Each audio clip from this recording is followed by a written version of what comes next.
British বেনিয়াদের বিরুদ্ধে দীর্ঘ আন্দোলন সংগ্রাম ও 1971 সালের পশ্চিম পাকিস্তানিদের চরম শোষণ ও বৈষম্যের বিরুদ্ধে 9 মাস যুদ্ধ করে জালেম শাসক গোষ্ঠীর কারাগার থেকে দেশ স্বাধীন হলেও আমরা আজ অবধি পরিপূর্ণ স্বাধীনতার স্বাদ গ্রহণ করতে পারিনি, মুক্ত হতে পারিনি জুলুম, বৈষম্য ও দুর্নীতির নাগপাশ থেকে।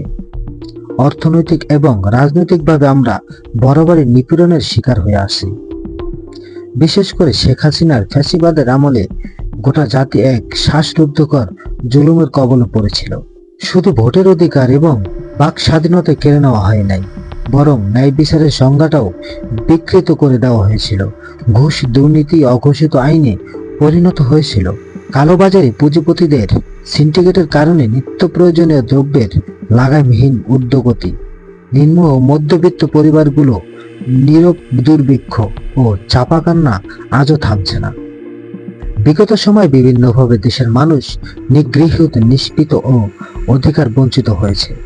দীর্ঘ উৎপীড়ন, যাতনা ও ভয় ভীতিতে ক্ষত বিক্ষত, ক্লান্ত, পরিশ্রান্ত এই জাতি আজ জাতীয় জীবনের টার্নিং পয়েন্টে দাঁড়িয়ে স্বপ্ন দেখছে স্বাধীনভাবে এবং সম্মানের সাথে বেঁচে থাকার।